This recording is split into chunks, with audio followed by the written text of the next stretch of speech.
They say the cold is the quietest way to die.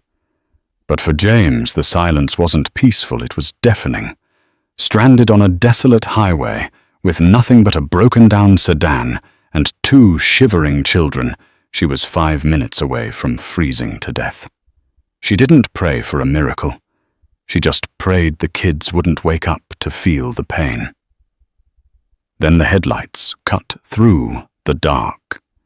He stepped out of the shadows, a man who commanded fear in the hearts of killers, yet looked at her freezing family with something else entirely. When the Mafia boss saw the tears frozen on her 4-year-old's cheek, he didn't ask for her name. He turned to his men, his voice shaking the earth, and asked one thing: who did this? This is the story of how a waitress met the devil and found out he was the only angel left. The tips in James's apron pocket jingled a pitiful sound. $7.40. That was the grand total for an 8-hour shift at Miller's Roadhouse on a Tuesday.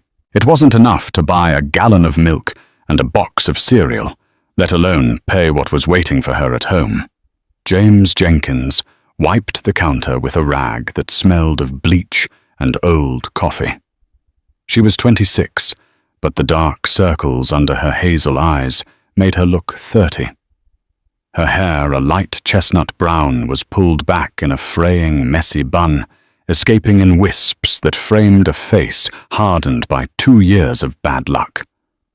"Hey, James, you still here? The storm's getting bad," called out Old Man Miller from the kitchen. "Just finishing up Earl," she shouted back, untying her apron. She ran out to her car, a 2011 Honda Civic that had more rust than paint. The heater had died 3 weeks ago, and the passenger window was stuck a 1/4 inch open, creating a permanent whistle of freezing air. She checked her phone. 3 missed calls from her landlord, Mr. Henderson. James's stomach twisted. She knew what those calls meant.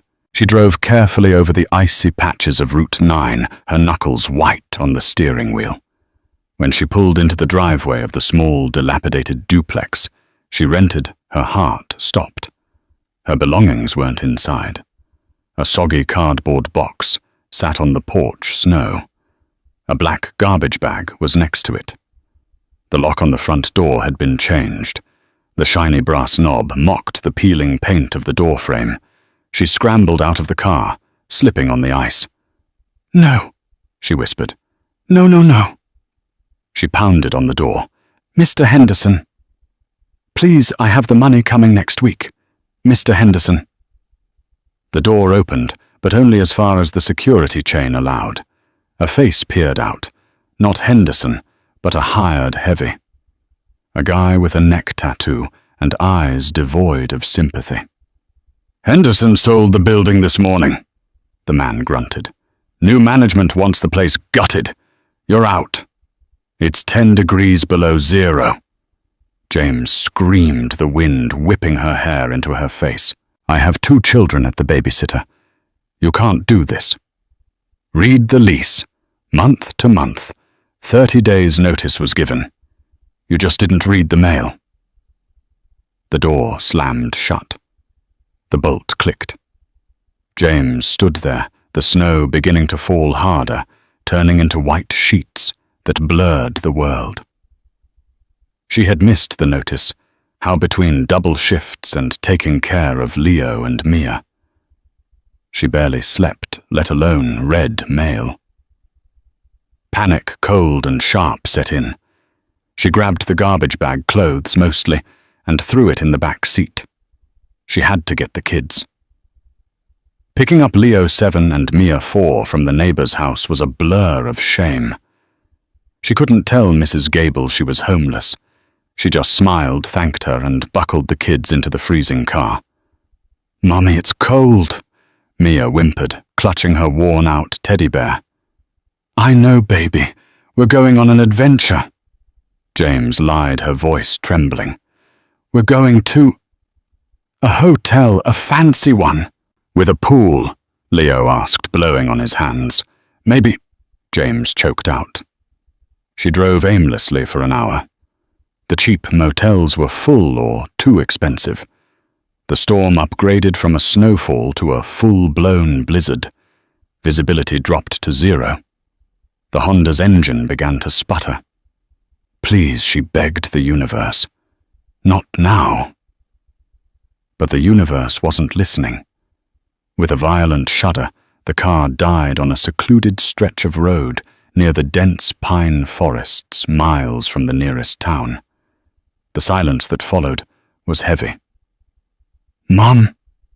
Leo asked, fear creeping into his voice. "It's okay," James said, unbuckling her seatbelt.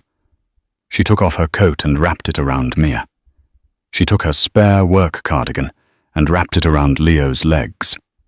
10 minutes passed, then 20. The temperature inside the car plummeted. Frost began to form on the inside of the windows. James huddled in the front seat, wearing only her thin waitress uniform. She couldn't feel her toes. She turned to look at the kids. They had stopped shivering. That was bad. That was the danger zone. "Stay awake," she whispered, her teeth chattering so hard it hurt. "Leo, tell me about your drawing." "I'm sleepy, Mum," Leo murmured. James opened the door. She had to flag down help.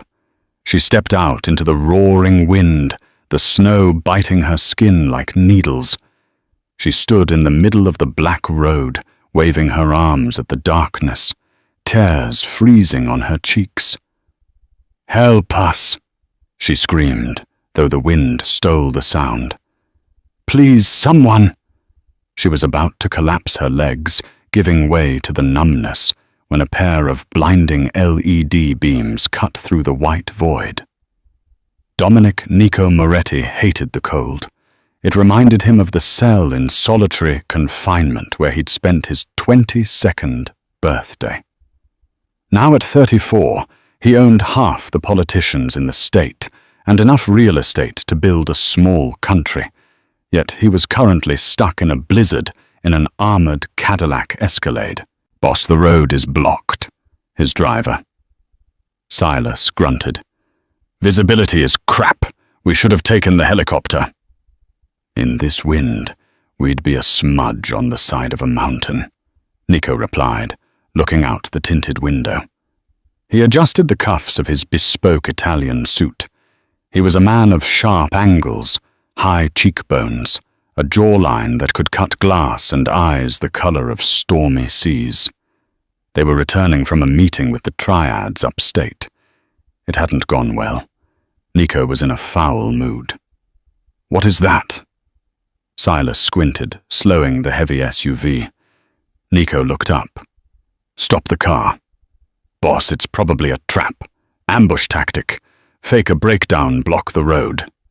"I said, stop the car." Nico didn't wait for Silas to open the door. He shoved it open, the wind instantly assaulting him.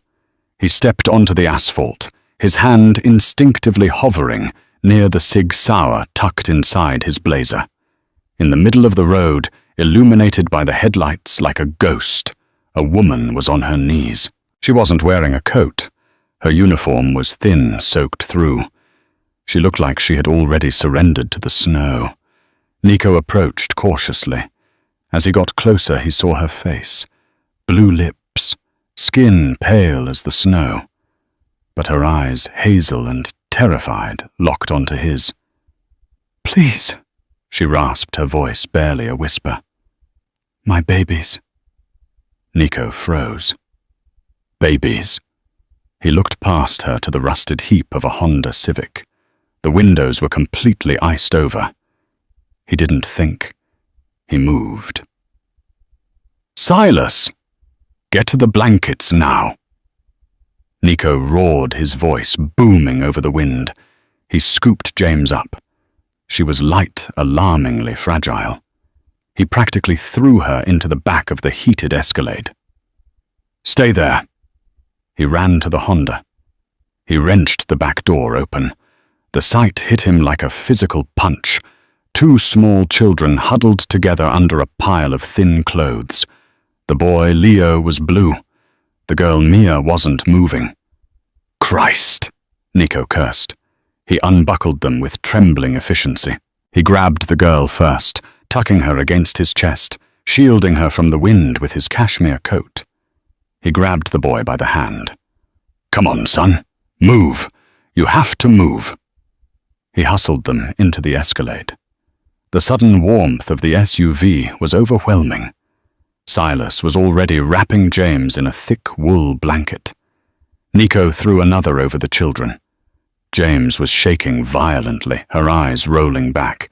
They're alive, Nico said, his voice dropping an octave. He looked at the children. The boy was staring at him with wide, terrified eyes. The girl was starting to cry, a good sign. It meant she had the energy to do so. Nico looked at their clothes. Tattered sneakers, jeans that were too short. The woman's uniform had a name tag, James. Miller's Roadhouse. He looked at the woman. She wasn't just cold. She was malnourished. She was exhausted down to her soul. This wasn't just a car breakdown. This was a systematic failure of life. A dark volcanic rage bubbled up in Nico's chest. He wasn't a good man. He was a criminal. He killed people who crossed him. But he had a code. You don't hurt women, and you never ever let children suffer. He looked at James, who was trying to rub heat into her daughter's hands, ignoring her own frostbitten fingers. Who put you out here? Nico demanded. The intensity in the car sucked the air out of the room. James looked up, bewildered. The car. It broke. Not the car, Nico snarled. He gestured to the garbage bags he could see through the window of her Honda. You have your life in bags. You have no coats. You're starving. Who did this to you? My landlord, Mr. Henderson. He evicted us tonight. Nico stared at her. He put a woman and 2 children on the street in a blizzard. He said, New management. Nico turned to Silas. The look in Nico's eyes was terrifying. It was the look he wore before a war started. Silas, Nico said calmly, get the license plate of her car. Call the cleanup crew to tow it. Then get me the name of the property owner for 42. What's your address? 42 Oak Street, James whispered. Get me the name, Nico commanded, and set a course for the manor. They aren't going to a hospital. Child services will separate them. They're coming with us. Boss bringing civilians to the manor, Silas started. Drive, Nico roared. As the car pulled away, leaving the frozen Honda behind, Nico watched the woman. She had passed out from the sudden warmth, her head lolling against the leather seat. Who did this? Nico muttered to himself, looking at the sleeping boy. I'm going to burn their world down. James woke up because of the smell. It wasn't bleach and grease. It was lavender cedarwood and clean linen. She shot up, gasping. Panic seized her chest. The last thing she remembered was the snow, the headlights, and the man with the eyes like storm clouds. She wasn't in her car. She was in a bed that was bigger than her entire apartment living room. The sheets were silk. A fire crackled in a massive stone hearth across the room. Leo, Mia! She screamed, scrambling out of the bed. Mommy! The door flew open, and Leo ran in, followed by Mia. They were wearing oversized t-shirts that looked brand new and thick wool socks. They looked warm. They looked fed. We had pancakes, Mia cheered, jumping onto the bed. With blueberries, and the scary man has a dog. James grabbed them, pulling them into a tight hug, checking them for injuries. Are you okay? Did anyone hurt you? No, Mrs. Jenkins. No one is going to hurt them. James looked up. Standing in the doorway was the man. Without the snow and the darkness, he was even more intimidating. He was tall, broad-shouldered, wearing a black turtleneck and dark trousers. He looked expensive. He looked dangerous. "Where am I?" James demanded, putting herself between him and the kids. "Who are you?" "You're in my home, north of the city," he said, leaning against the doorframe. "My name is Dominic. You can call me Nico." James's blood ran cold. She knew that name. Everyone in the hospitality industry in the state knew that name. Dominic Moretti. The newspapers called him a real estate mogul. The whispers in the back of the diner called him the Don of the East Coast. "Moretti," she whispered. His eyes narrowed slightly. "I see my reputation precedes me." "I need to leave," James said, standing up. Her legs wobbled. "Thank you for saving us. But we have to go." "Go where?" Nico asked, walking into the room. He moved with the silent grace of a predator. "To your car that's dead. To the apartment you were evicted from. To the street." "That's none of your business," James snapped. "It became my business when I had to thaw your daughter out of a block of ice." Nico retorted, his voice hard. "You have frostbite on your toes. Your son has a bronchial cough. You aren't going anywhere." "I am not a charity case," James said, lifting her chin defiantly. "I work hard. I had a bad run." Nico studied her. He liked her fire. Most people cowered before him. She was trembling like a leaf, but she stood her ground like a lioness protecting her cubs. "I know," Nico said softly. "I saw your hands. You've worked hard every day of your life." He walked over to a small table and poured a glass of water from a crystal pitcher. "But right now the roads are closed. The storm is worse. You stay here until it clears. That is not a request." James looked at the kids. Mia was bouncing on the bed, happy. Leo looked warm for the first time in months. She couldn't drag them back out there. She swallowed her pride. "Okay," she said. "Just until the storm clears, and I will pay you back. I can clean. I can cook." Nico almost laughed. He had a staff of 20 people to do that.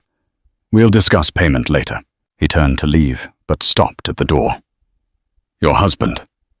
Where is he?" James flinched. The pain was 3 years old, but it still felt fresh. "He died 3 years ago. Name, Jack Jenkins." Nico's hand froze on the doorknob. He didn't turn around, but his shoulders stiffened. Nico froze. "Jack Jenkins," he repeated slowly, as if testing the weight of the name on his tongue. The accountant James frowned. "He was a bookkeeper," she said, "for a small construction firm." Why Nico didn't answer right away? He turned toward the window where snow lashed against the glass like handfuls of salt. His reflection stared back at him. Sharp eyes, rigid jaw, a man trained to reveal nothing. "No reason," he said at last. "You should rest, James. Dinner is at 7. Before she could ask anything else, he walked out and closed the door behind him. The click of the latch echoed down the hallway. Nico stopped a few steps away and leaned against the marble wall. For a moment he just stood there, breathing hard, as if he'd been punched in the chest. Then he pulled out his phone and dialed. Silas answered on the second ring.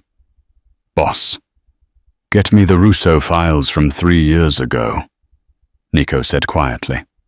"Everything, especially the hit on the accountant who supposedly disappeared with their books." There was a pause.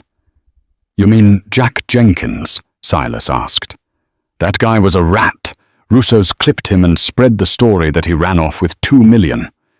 Nico glanced back at the closed guest room door. "Yeah," he said.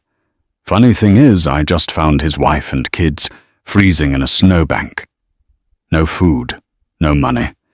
Evicted over $600. Silas swore under his breath. "That doesn't make sense." No, Nico agreed. It doesn't. If Jack Jenkins had stolen millions, his family wouldn't have been living paycheck to paycheck. They wouldn't have been one missed rent payment away from homelessness, which meant someone had lied. "And if the Russos find out they're here?" Silas asked. Nico's voice hardened. "Then this storm will be the least of our problems." He ended the call and slid the phone into his pocket. The hallway stretched endlessly in both directions, lined with portraits of long-dead Morettis who had ruled with bullets and bribes. Nico had grown up under those eyes. He knew what happened to people who became inconvenient. He had planned to help James give her some cash and send her back to whatever life she had left. That plan was gone. Now he was standing on the edge of a war he thought had ended years ago. He entered his study and locked the door behind him.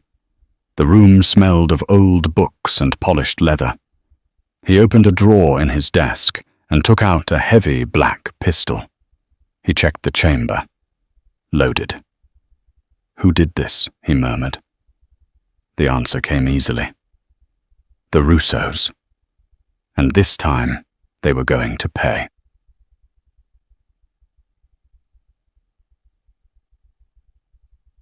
Two days passed inside the Moretti estate.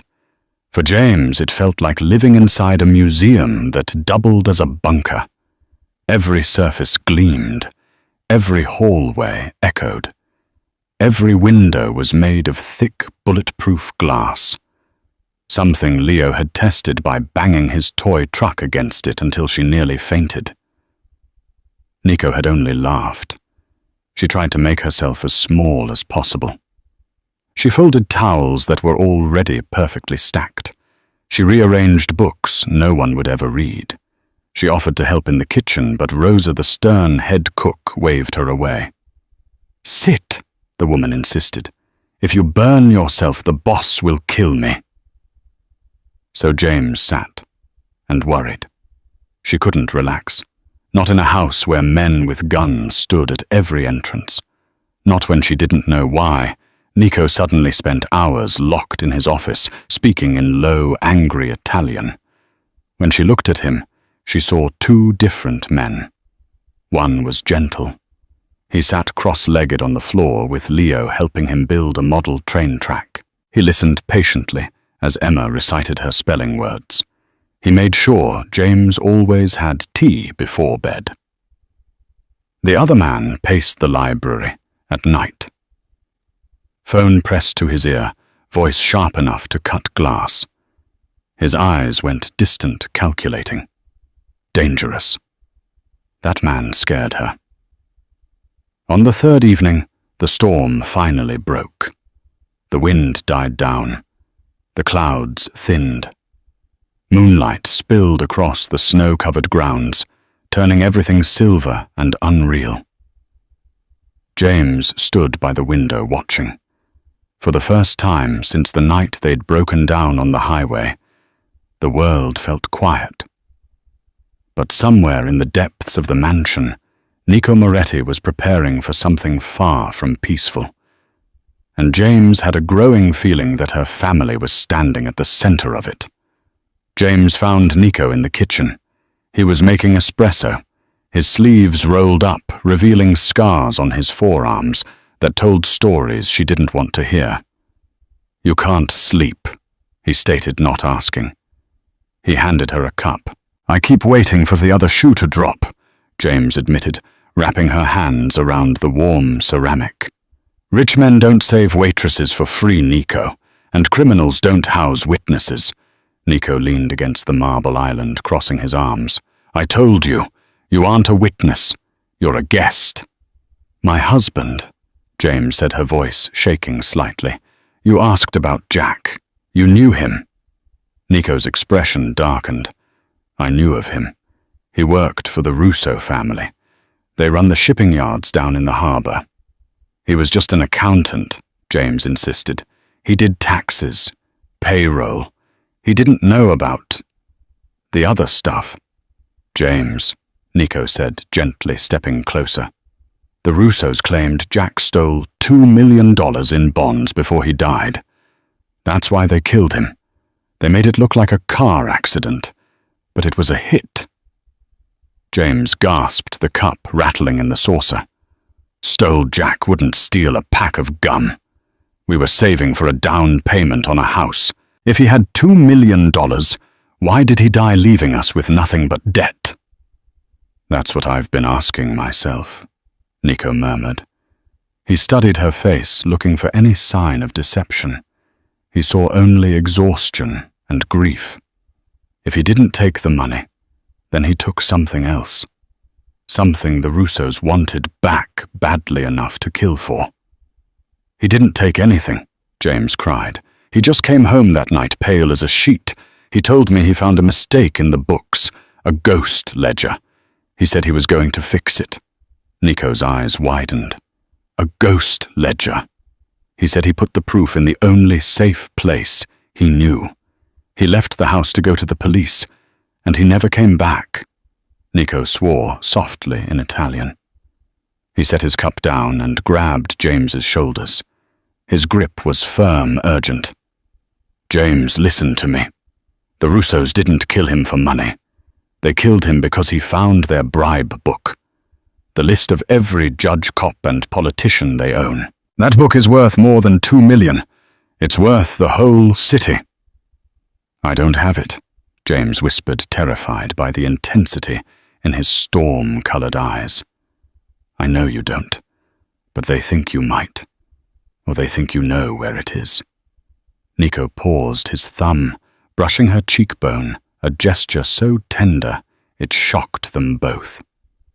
Did he give you anything? Before he left. A key. A note. Nothing. He just hugged the kids. He gave Leo his old calculator and Mia his teddy bear. Nico froze. The bear. The one the girl carries everywhere. Yes, it was Jack's when he was a baby. He called it Mr. Penny. Nico turned and ran toward the living room. James chased after him. Nico, what are you doing? They burst into the living room, where the kids were asleep on the massive sofa, the TV playing cartoons on mute. Mia was clutching the tattered, one-eyed bear. Nico knelt. He gently, with the precision of a surgeon, took the bear from the sleeping child's arms. He turned it over. Along the back seam, the stitching was slightly different. A lighter thread. Jack was a bookkeeper, Nico whispered. He knew how to close a seam. He pulled a pocket knife. James put her hand over her mouth. With a quick slice, Nico opened the bear.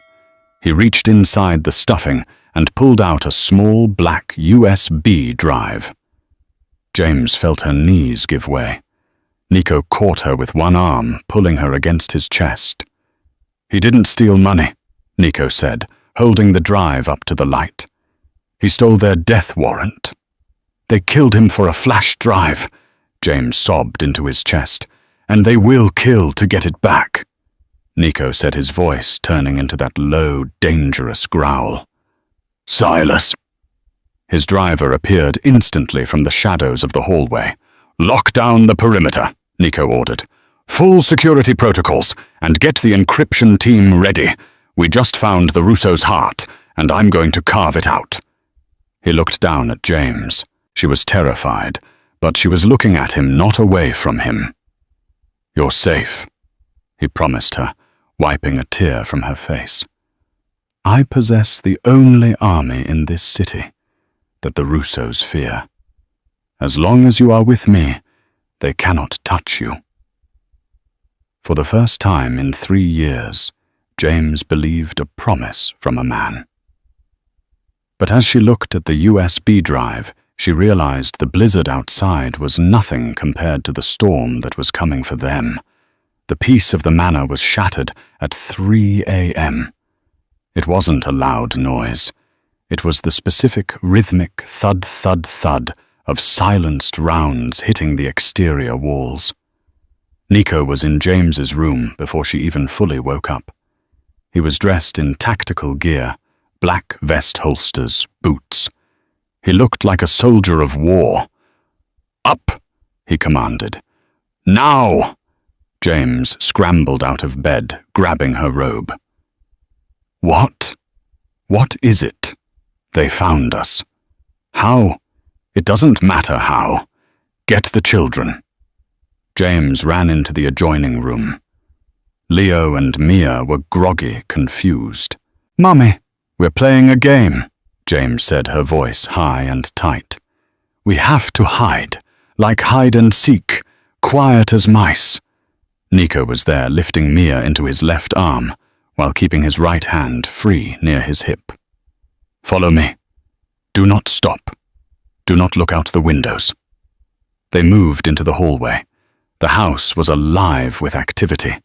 Men in suits were running past them, carrying assault rifles. The sound of glass shattering echoed from the downstairs foyer. "They breached the front gate," Silas reported, appearing at the top of the stairs, blood trickling from a cut on his forehead. "It's a hit squad. Maybe 20 of them. Heavily armed." "Get them to the vault," Nico ordered. "I'll hold the hallway." "Nico, no!" James screamed, grabbing his arm. Nico stopped. The chaos of the gunfight roared downstairs, shouts, automatic fire, the crashing of expensive furniture. But in that hallway, time seemed to suspend. Nico looked at James. He saw the waitress who had stood in the snow to save her kids. He saw the woman who had invaded his cold, empty life and filled it with the smell of cheap shampoo and courage.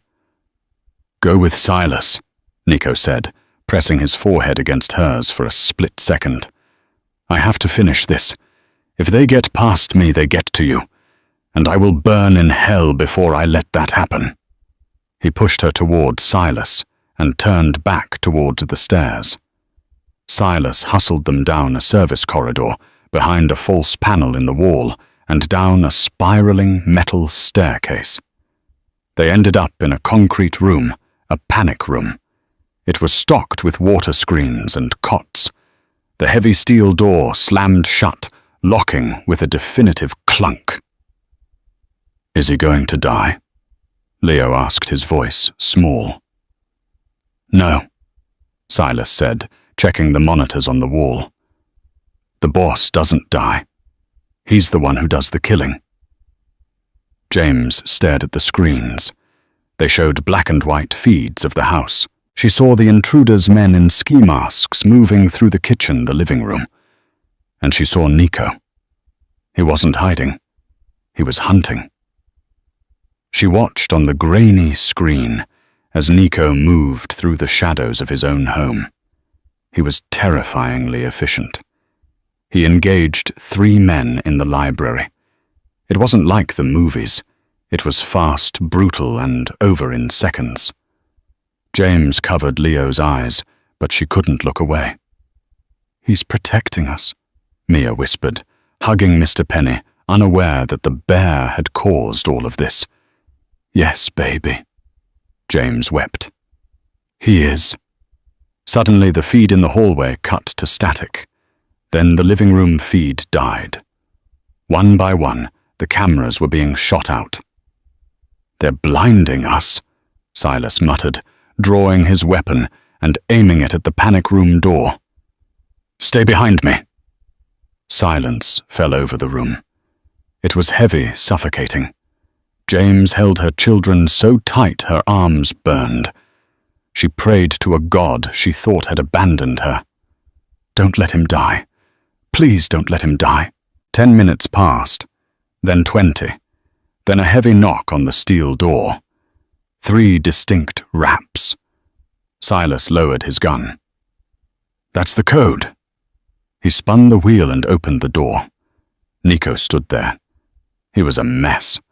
His white shirt was stained red, whether his blood or theirs James couldn't tell.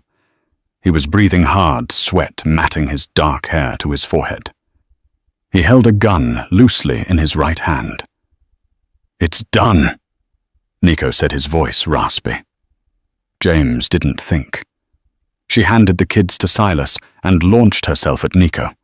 She collided with him, wrapping her arms around his neck. Nico grunted in phone, but caught her, burying his face in her neck. He smelled of gunpowder and copper. "You idiot!" she sobbed. "You idiot!" "I told you." Nico wheezed, pulling back to look at her. "I don't break promises." He winced, clutching his side. James looked down. His shirt was soaked through with fresh blood just above his hip. "You're shot," she gasped. "Grazed." Nico lied. He looked at Silas, the leader. Before he died, he talked. "And?" Silas asked. "It wasn't just the Russos," Nico said, his eyes hardening into flint. "They had help. Someone inside the real estate commission. Someone who knew exactly where James lived and when she was evicted. Someone who tipped them off that she was here." "Who?" James asked. "Your landlord," Nico spat. "Henderson. He sold you out for 10 grand. Nico straightened up, ignoring his wound. The adrenaline was fading, but the rage was fueling him now. "Pack the bags," Nico said to Silas. "The house is compromised. We can't stay here." "Where are we going?" James asked, trembling. Nico looked at her, his eyes blazing with a fierce, possessive determination. "We're going to the city," Nico said. "I'm done playing defense. We're going to pay Mr. Henderson a visit, and then I'm going to take the Russo family apart, brick by brick." He took James's hand. His grip was bloody but warm. "You asked who did this," Nico said. "Now we know, and God help them." The sun had not yet risen when the black SUV pulled up to a modest siding-clad house on the outskirts of town. It was the home of Mr. Henderson, the landlord who had evicted James into a blizzard. Nico sat in the back, a fresh bandage wrapped tightly around his waist beneath his shirt. The pain was sharp, grounding him. James sat next to him, her face pale, but her jaw set in a line of grim determination. The children were safe with trusted guards at a secondary location, a penthouse in the city that Nico owned under a shell corporation. "You don't have to go in," Nico said, checking the slide of his pistol. "I can handle Henderson." "No," James said, her voice steady. He looked me in the eye and told me it was new management. He watched me buckle my children into a broken car in freezing weather. "I need to see him." Nico nodded. He admired her steel. "Stay behind me." Silas kicked the front door in. The wood splintered with a deafening crack. Mr. Henderson was in his bathrobe, sitting at his kitchen table, counting a stack of cash. He jumped up, scattering $100 bills across the linoleum. "What? Who's there?" Henderson shrieked. When he saw Nico, the blood drained from his face. He knew who Dominic Moretti was. Everyone did. But when he saw James stepping out from behind Nico, his eyes bulged. "Mrs. Jenkins," he stammered. I thought... "You thought we froze?" James asked, stepping forward. The rage she had been suppressing for days finally boiled over.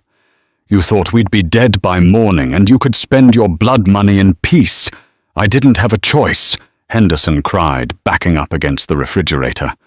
"The Russos, they came to me. They said they knew I had a tenant named Jenkins. They offered me 10 grand to kick you out. They said they just wanted to talk to you once you were on the road. And you believed them." Nico stepped in, his voice low and vibrating with menace. "You sent a woman and 2 toddlers into a blizzard for $10,000. Nico picked up a stack of the cash from the table. He looked at it with disgust, then threw it in Henderson's face. That's the price of a human life to you. Please, Mr. Moretti. Henderson wept, sliding down the fridge door. I'll give it back. I'll give it all back. I don't want your money, Nico growled. He leaned down, grabbing Henderson by the collar of his bathrobe. I want to know where the Russos are operating from right now. The headquarters, not the shipping yard. The place where the brothers meet. The warehouse on 5th, Henderson spluttered. The old textile factory. They're meeting there tonight to celebrate. They think you're dead. They heard about the attack on your manor. Nico dropped him. He turned to Silas. Tie him up. Call the police. Tell them we have an accomplice to attempted murder and conspiracy. Nico looked at James. Let's go. We have a meeting to crash. The takedown. The warehouse on 5th Avenue was a fortress, but Nico didn't plan on storming it with guns blazing. Not this time. He had something more powerful than bullets. He had the USB drive. While Silas drove toward the police precinct, Nico sat in the back of the SUV with a laptop. He had decrypted the drive. It was worse than he thought. It wasn't just bribes. It was evidence of human trafficking, drug smuggling routes, and murders going back a decade. James, Nico said, looking at the screen. Your husband. He was a hero. He documented everything. Dates, times, coordinates. He built a case that can put the entire Russo bloodline in prison for life. James looked at the glowing screen, tears welling in her eyes. He didn't die for nothing. No, Nico said softly. He didn't. Nico made a call, not to a hitman, but to the district attorney, one of the few honest men left in the city. This is Moretti, Nico said into the phone. I'm sending you a file. It's the Russo ledger. I want warrants issued within the hour.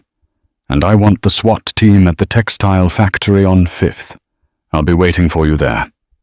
He hung up. You're calling the police? James asked, shocked. I thought you were a criminal, Nico smirked. I am. But the Russos broke the rules. They touched civilians. They touched children. In my world, that makes them garbage. And sometimes you let the law take out the trash. An hour later, James and Nico watched from the safety of the SUV, parked a block away, as armored trucks surrounded the warehouse. They watched as flashbangs illuminated the night. They watched as the Russo brothers, men who had terrorized the city for 20 years, were dragged out in handcuffs, shouting and cursing. Nico watched with cold satisfaction. James watched with a sense of immense, crushing relief. It's over, she whispered. Nico took her hand. The danger is over. But we still have things to settle. The silence in the back of the armored Cadillac on the drive back from the warehouse was different from the silence in the blizzard. That first silence had been cold, filled with the dread of death. This silence was heavy, thick with the adrenaline crash of survival. James sat next to Nico, her hand trembling slightly in her lap. The flashing lights of the police cruisers were miles behind them now. The Russo brothers were in cuffs. The corrupt landlord Henderson was singing like a canary in an interrogation room.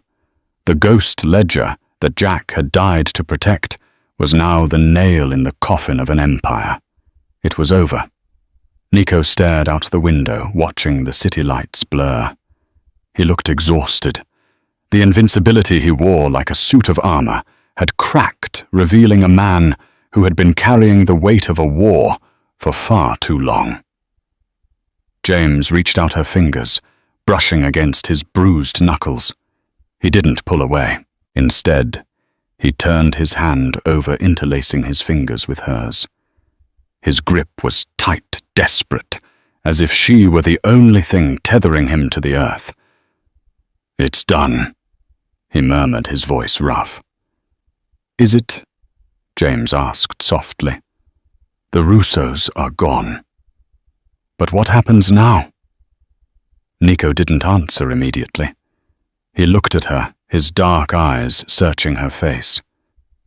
Now, he said slowly, you are free. No one is hunting you. No debts. No threats. The word free hung in the air between them, tasting bitter. James looked away. Freedom meant she could go back to her life, but she didn't have a life to go back to. And looking at the sharp, handsome profile of the man beside her, she realized with a terrifying jolt that she didn't want a life that didn't include him. 2 weeks later, the transition from target to civilian was harder than James expected. The Moretti estate, once a fortress under siege, had returned to its quiet, imposing grandeur. The broken windows were replaced. The security teams retreated to the perimeter, invisible ghosts guarding the gates. James and the children were still living in the guest wing, but the dynamic had shifted. The urgency was gone, replaced by a polite, aching distance. Nico was busy. He spent his days in meetings with lawyers, liquidating the assets he had seized from the Russos, ensuring that the reward money for Jack's evidence, a staggering $2 million, was deposited cleanly into a trust for Leo and Mia. He was being perfect. He was being a gentleman, and it was breaking James's heart. She found him late one Tuesday night in the library. The fire was dying in the hearth, casting long, dancing shadows across the rows of leather-bound books. He was pouring a glass of amber whiskey, his tie undone, his posture slumped. Silas says the papers are ready, James said from the doorway. Nico straightened up, masking his exhaustion instantly. He turned, forcing a small, polite smile. Yes, the trust fund is active, and I've had my real estate team scout 3 properties for you. Safe neighborhoods, good schools, fully paid off. James walked into the room. She was wearing a simple silk robe he had bought for her, her hair loose around her shoulders. You've planned everything out? It's the least I can do, Nico said, taking a sip of his drink. He didn't look at her. Jack was a hero. You deserve a fresh start, a normal life, far away from all of this. He gestured vaguely to the room to himself. Normal, James repeated. She walked closer until she was standing just on the other side of the heavy oak desk. Is that what you think? I want to take the money and run. It's what you should want, Nico said, his voice hardening slightly. James, look at me. Look at my life. I have enemies. I have blood on my hands. I solved your problem with violence because that is the only language I speak. You are a mother. You need PTA meetings and soccer practice, not armed guards and panic rooms. You think I'm fragile? She accused, her voice rising. No. Nico snapped, slamming his glass down. The sound echoed like a gunshot. I think you are the strongest thing I have ever met. But you are light, James, and I am not. He walked around the desk, closing the distance between them, his expression tortured. These past weeks, he whispered, having you here, hearing Leo laugh in the hallway, watching Mia try to braid Silas's hair, waking up knowing you were safe under my roof. It was the only peace I have ever known. Then why are you pushing us away? James asked, tears pricking her eyes. Because I will ruin you, Nico said. The confession ripped from his throat. Eventually, the darkness of my world will touch you, and I couldn't survive that. It's better if you go now, while you can. He turned away, unable to look at her. He was giving her the out. He was opening the cage door. James stared at his broad back. She thought about the waitress she used to be scared, passive, letting life happen to her, letting landlords kick her out, letting the cold win. She wasn't that woman anymore. Nico had taught her to fight. "No," James said. Nico froze. "What? No," she repeated, stepping closer. "I'm not going anywhere." She reached out and grabbed his arm, spinning him around. He looked shocked, his defenses crumbling. "You don't get to decide what I need, Dominic Moretti," she said fiercely. "You talk about your darkness, who pulled us out of the snow, who held my daughter when she was freezing, who treated my son like a man, not a burden." "You did."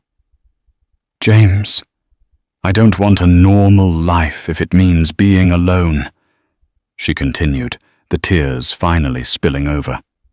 "I don't want a house in the suburbs if you aren't in it. You say you're dangerous. Fine. Then keep us safe. But don't you dare tell me I don't belong here." Nico stared at her, his chest heaving. He looked at her as if she were a miracle he didn't believe in. The restraint he had been exercising for weeks snapped. "I warned you," he growled low in his throat. "I'm not scared of you," she whispered. He closed the gap in a single stride. His hands framed her face, his thumbs wiping away the tears. "You should be. Because if you stay, I'm never letting you go. You understand, never." "Good," she breathed. He kissed her then. It wasn't a tentative first kiss. It was a claiming. It was the storm finally breaking. It tasted of whiskey and longing, and the promise of forever. James wrapped her arms around his neck, pulling him closer, melting into the heat of him. For the first time in years, she didn't feel cold. She felt like she was burning. 6 months later, the seasons had turned. The biting winter was a distant memory, replaced by the golden haze of late summer. The backyard of the Moretti estate had been transformed. Where there was once only manicured, austere lawn, there was now chaos, the good kind. A swing set had been erected near the oak tree. A massive inflatable pool sat in the center of the grass, where Leo was currently trying to drown Silas in a water gun fight. Silas, the terrifying enforcer, who could dismantle a pistol in under 10 seconds, was currently soaking wet, feigning defeat as the 7-year-old sprayed him. "Mercy, mercy!" Silas yelled, laughing. On the patio, James sat on a lounge chair, a book resting on her lap. She wasn't reading it. She was watching Mia, who was sitting on a picnic blanket, having a very serious tea party with her teddy bear, Mr. Penny, and a golden retriever puppy named Buster. "I think Buster prefers Earl Grey," a voice said. James smiled as Nico sat down on the edge of her chair. He looked different. The sharp edges were still there. He would always be a dangerous man. But the tension was gone. He wore a linen shirt with the sleeves rolled up his face, tanned from spending weekends outside with the kids. "He prefers chewing the saucer." James laughed as the puppy clumsily knocked over a plastic cup. Nico reached over, taking her hand and bringing it to his lips. He kissed her ring finger. It was still bare, but the way he looked at it suggested it wouldn't be for long. Henderson was sentenced today. Nico mentioned casually, his thumb stroking her palm. 20 years. Fraud endangerment conspiracy.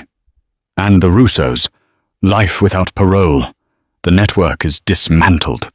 The city is quiet. James sighed, leaning her head on his shoulder. It feels like a different life. That night on the road. It feels like a nightmare I woke up from. It was a nightmare, Nico agreed softly. But it brought you here. He shifted, reaching into his pocket. James's heart skipped a beat. He pulled out a small velvet box. He didn't get down on one knee. He didn't make a scene.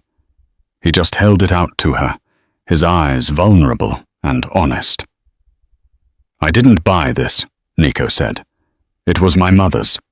She told me to give it to the woman who could handle the fire without getting burned." James opened the box. Inside was a vintage diamond ring, intricate and timeless, glowing in the sunlight. "James," Nico said, his voice dropping to that intimate register that made her shiver. "I can't promise you a simple life. I can't promise that the world won't try to test us. But I promise that as long as there is breath in my lungs, no one will ever make you feel cold again. Will you marry me?"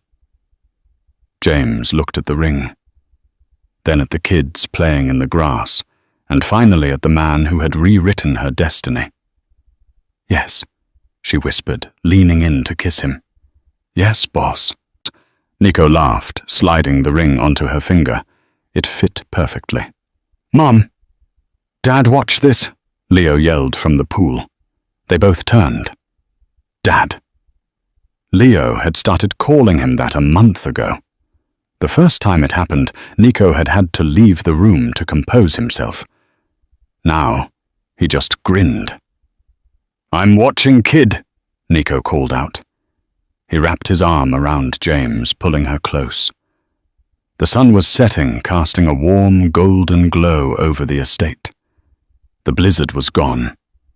The ghosts were buried, and the waitress and the Mafia boss sat together in the warmth, watching their family, ready for whatever season came next. From the freezing depths of despair to the warmth of a love that defied all odds, James and Nico proved that family isn't always blood, it's who bleeds for you. What started as a tragedy on a lonely highway became a legend of redemption.